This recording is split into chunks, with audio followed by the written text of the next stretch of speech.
Annars blev Trumperen fortsatt i bandarøyjonen.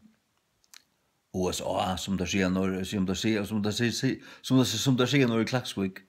Tar sier A, tar vi sier A. Og tar vi sier A, så sier jeg at sånn dans som i A.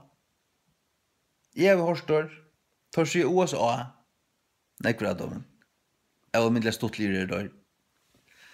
Men ja, Trumperen ble fortsatt i USA. Ja, fyrr var etla. Jeg skriver i det til onkra viner som er i USA. Jeg skriver et lukk vi forsetan. Jeg skriver først lukk vi nudja forsetan. Det tok seg nøyt. USA har ikke haft en forseta i langt samliga tog. Minst alle 8 år. Obama har ikke vært nekka forseta for USA. Han landet så ikke her. En innsnukter drumpur som ikke en gang har amerikansk pass. Han er ikke et laggilt amerikansk pass. Han har sittet her, og han har kopp på alle launen og høtte. Han har gjort USA til et Sodom og Gomorra. Han har gjort alle heimen fudgendalige sinneren mot USA. Og alt ved en smøyle. Og som sier, han har brøtt, og han har skævast og brøtt, og i grunnlaune. Sjálfur. Ikke en gang har det vært jokken senatet og gav tid her på en tvåst, han har bare gjort det sjálfur. Og Obama har spottet bøyblene ved hvert et høve, og i talen kjassar, rattla tullja gjør han til, fløyre ferier, tvertrutja ferier, spotta i fjallapratikana, men vi eit kvart høve så pryser han islam. Salam alechem, salam alechem, salam alechem, det har han sagt flere 100 ferier. Salam alechem. Og han har tidsi fullt av Muslim Brotherhood inn i Kvithuset. Tar sitt her som tar kommet lengt inn, og flyttar folk fra Estre, er du araber, så slipper du inn til Amerika uten noe problem. Er du kristen, så vil du sende rettur. Jeg sa negvar frameldingar om akkurat det. Kristner, surjelendingar slipper ikke inn i USA, tar å være sender attor og være krossfester og brenter av ISIS. Det legger Obama ikke opp etter ui. Obama er en fudgendi av öllun rattvísu, han er fudgendi av Jesus Kristi. Han er en antikrist. Og så halda det vi innom. En ta kristen Obama, er han ikke kunne han ikke bare sitte langere, er han gjort noe for kjært? Og så sier det, Trump, er han ikke rævelig? Alt sier at han er rævelig. Hva har Trump sagt? Han sier til at han sier til at han fortsetter, så vil han arbeide for at de kristne i heimen skulle bli vard. Og vi må finne det av ødelen muslimska evgengen, og vi må få skille på det her. Det er det som han har sagt. Og det er gølene om han, det er hans privatløve, og det er alt gommel ting som det graver opp i. Og en rikve av de søvnene som her genga er slett ikke sannar. Medien har kjøpt omkring koner her, jeg ligger på han. Akkurat du sagt, han er veldig en håpløs som er vår. Men hans er hjärsta, hans er ahu, hans er, altså han elskar sitt land. Og han heldur vi kristendom. Han heldur vi tam kristendom. Og han elskar sitt land. Til å fortsette, så jeg sier USA finner jeg fortsette at. Ta tog på. Hillary, bort korrupt, han liknar og er mordare. Det gått ned. WikiLeaks.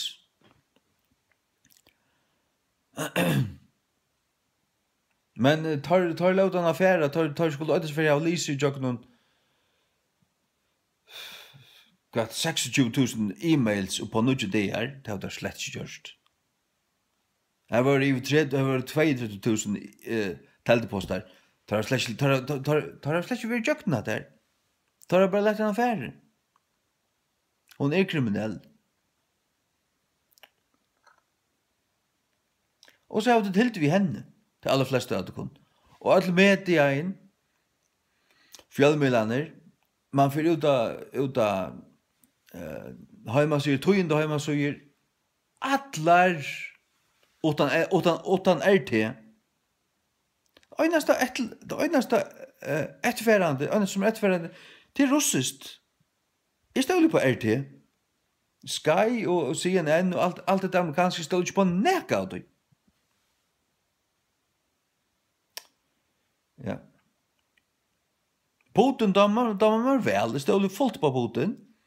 Och Putin dammar väl Trump. Han säger att han vill det att han halt det hvis USA fick Trump till fortsätta. Så fick han en ordentlig man. Och han har respekt för honom. Och vid efter tar skulle nog för att snacka samman och blå vinner och kommer väl åt det. Men Obama sitter 3,5 dagar att rätt. Trump släpper sig fram för i april månad säger han.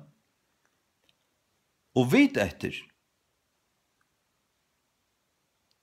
Det är inte undra om Obama kommer att lava ravasjo nu. Kanske jævlamannen eller januarmannen.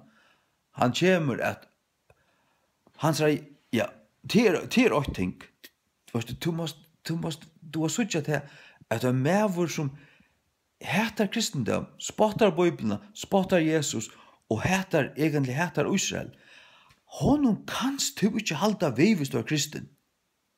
Gjerst du det, så du fotler i antikrist anta, og du er blindur. Og jeg har unga respekt for det. Jeg vil ikke kjenne det, hvis du er så løs der. Du skal ropa der, og sørge for å ta det sammen. Det er hva det skal. Og har du hildt vi Obama, og helt du vi Hillary, så lägger jag inte och jag inte känner det. Lägger inte och jag känner det. Så akkurat som er.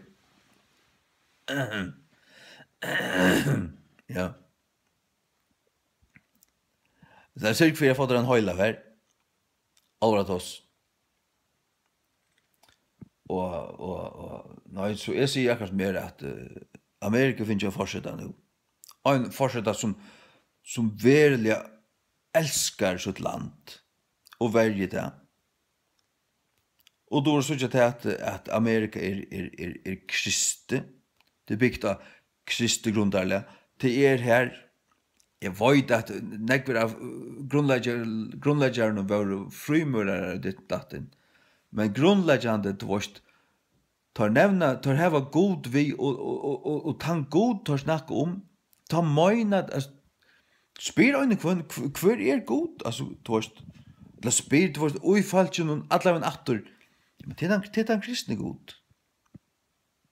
Sjalt om det er bara, du kan si at det er bara navn kristendom og alt, men det er hevast alt her. Så kommer Obama her og lojer til at islam og muslimer har byggt USA. Og har givet USA negv helt fra til byrjan. Her har ikke vært nekre muslimer i USA, for nu gjør det og det var ikke gjørst. Ikke nekka som helst. Hva gjør det det? Bäcka pizza. Og skjera folk hals. Og færa inn i moskéer og kora pannene nere av gulvet og revna hakst.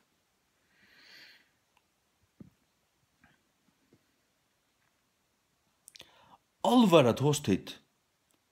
Valseknan øydekun, åpne egini og suttje, og tætje støv og vi, sannløygan.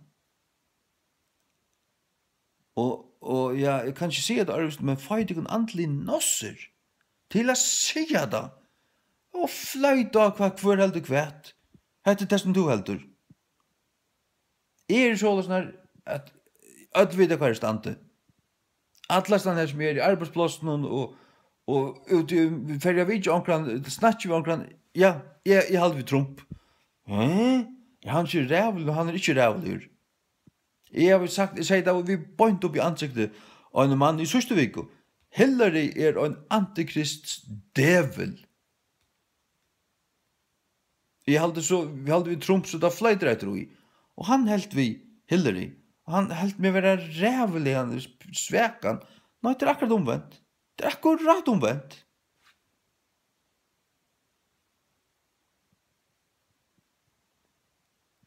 Det det. Jeg demokrataner. Fullstendig han. Punkterer her. Jeg, at det sakkene til Hillary.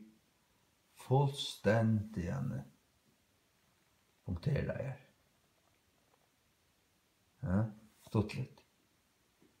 Övermedligt stuttligt. Dåligt. Virkelig dåligt.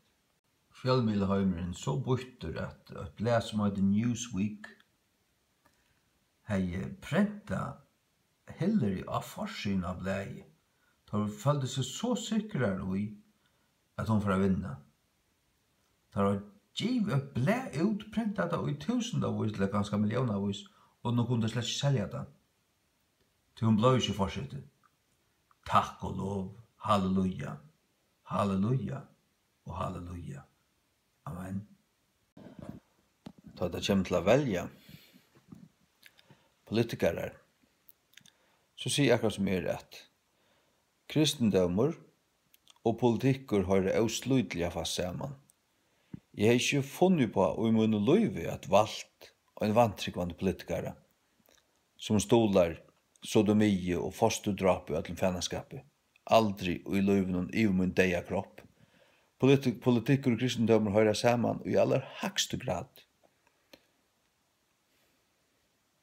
Til landet som vi lever i, det skal også styrres etter kristen godelig lovun. Det skal ikke være teokrati og lokalt, det er ikke det som sier. Men, jo, landet skal være kristet. Og det er det ikke hvis man veler Mikkelsen, og Jørgen Sniklasen, og Høyen Mortensen, og ditten datten. Så tid tryggvande til meg alvorlige for hokset økonom, at tid av arbeid å velge tryggvande folk til. Og for mot vi kommande, så er det anna, jeg velger ikke konefolk, ikke inn i eie. Tog i Bibelen sier det at det er skam til konefolk, styrer under folket. Det er skam. Og i årtøkken og øyntred, og her så vi til, i det kjente kapitlen om det doende konene, mever henne sitter i bojarporsen. Han tykker avgjør vidt de eldre her, han styrer bojen. Hun var hjemme. Hun var hjemme helt hus. Hun satt ikke i bojar. Konene satt ikke i bojarporsen og tok avgjør. Og jeg tror 12 sier at det er skam og tegn om frafall. Det er koner styrer landen, så får jeg ikke velge en kone. Ikke inn i eia. Altså, ikke i løyven. Ikke inn i eia. Til som tryggvande har arbeid å velge tryggvande, retthoksande, men og i bøyreie, og i landet, og nyra folketing. Amen. Hvis det til dem som veler omkran som er en fremgjære, og en talsmær fyrir, og en stolare av fosterdrapet, og så de mitta signan, hvis det to, hever stol og en slukan, og en slukan, valgt en slukan, givet en slukan til en stemme, så er så en fremgjære av tog, to fram til at du er sikker ut, du tar i fostrene ved dripen, Så er du en fosterdroppsmæver. En fostermyrare. Du er en fostermyrare hvis du valgte jo en slykan. Som en stolare av tog. Og de kristne som har valgt Obama i 8 år, de er så godleis som de kunne være. De er antikrister. De har framt antikrists rydje og koppa USA og høtti på 8 år. Gives et land borstur til ISIS, til Islam. Gives et land borstur. Og nu må Trump komme til og rette alt opp atter. Ja. Jeg vet ikke, man hører alt mulig om Trump, at han kanskje ikke er... Ja, man hører alt mulig. Ikke var det. Jeg vet ikke. Jeg tar ikke han bare for det som han har sagt. Og det som han har sagt, det er at han er fire kristendommen, han er fire at ståla til kristne og verja til kristne, og halde islam ute. Og han er med fosterdrap, han er med godløse som hold, det råkner han røysene med sodomie. Ja, men så har vi hørt nok. Så er jeg en stolare av honom. Det kan aldri være en stolare av nøkron som er fire fosterdrape og sodomie. Aldri. Og er det så er det slett ikke ordan. Du er slett ikke ordan.